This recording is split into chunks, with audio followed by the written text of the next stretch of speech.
Chers amis, bonjour. Que vous soyez PDG, directeur, associé ou simple salarié, que vous soyez dans le domaine de la comptabilité, commerciale, production ou autre, il y a une valeur, une ressource rare qu'on doit toujours mesurer dans l'évaluation de notre performance. C'est le temps. En parlant du temps, aujourd'hui, j'aimerais faire un partage sur la gestion du temps, le time management.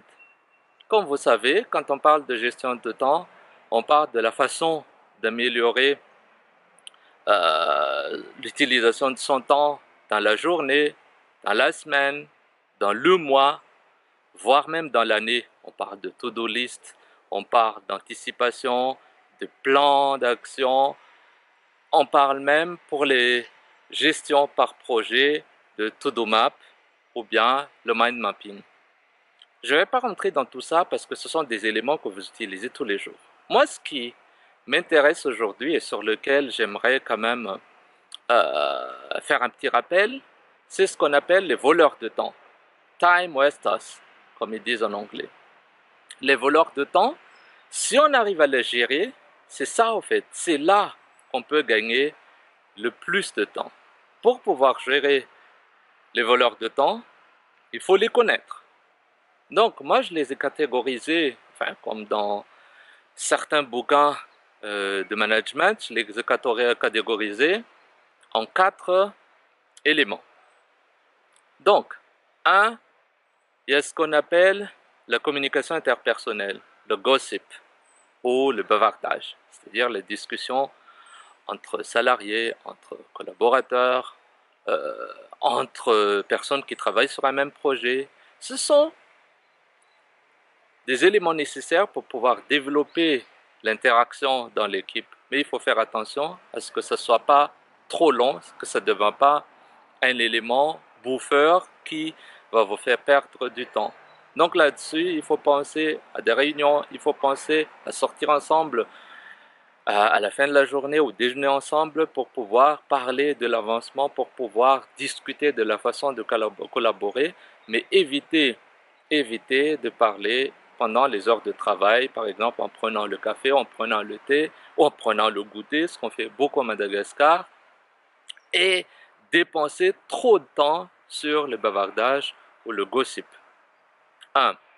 2. Tout ce qui est, je dirais, médias communication. Bon, dedans, je mettrai l'email. Il y a des gens qui commencent sa journée en lisant ces mails. Moi, je trouve que ce n'est pas une très bonne chose. Il faut commencer par le planning d'abord. Donc, votre to-do list. Quand vous savez ce que vous allez faire, vous allouez un temps pour vos emails.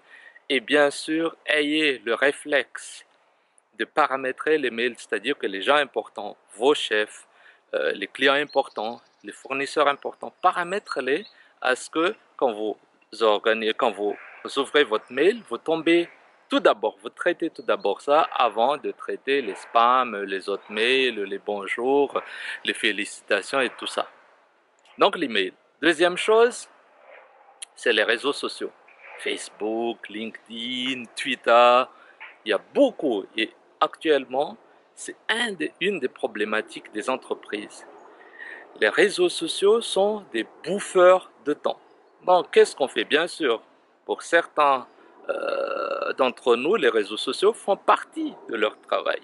Si les community managers, par exemple, s'ils vendent ces produits, ces services à travers l'Internet, on doit être réactif. Mais moi, ce que je propose, c'est d'avoir une fenêtre. Par exemple, vous dites, OK, entre 10 et 11, je réponds la matinée, ou bien si vous voulez être plus dynamique et que tout soit répondu dans la journée, avant de quitter le bureau, vous accordez 30 minutes pour répondre à tout ça.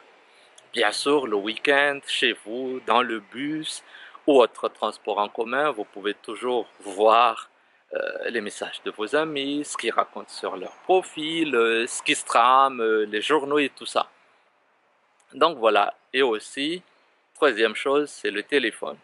Le téléphone, surtout dans des pays où il y a les flat rates ou bien il y a des groupes qui utilisent les mêmes numéros et qui sont gratuits, ça aussi, il faut faire attention. Il y a des gens qui en abusent, qui restent au téléphone pendant des heures et des heures.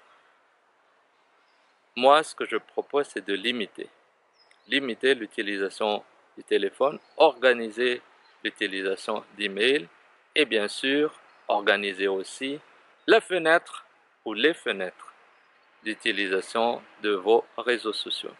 Ensuite, vient la question organisationnelle. Bien sûr, il y a par exemple des réunions qui sont mal préparées, mal organisées, il y a des gens en retard, on reste là, on attend, il n'y a pas de plans clairs qui sont des bouffeurs de temps, il faut éviter ça. Ça, il faut en parler, faire des feedbacks aux collaborateurs qui ont tendance à être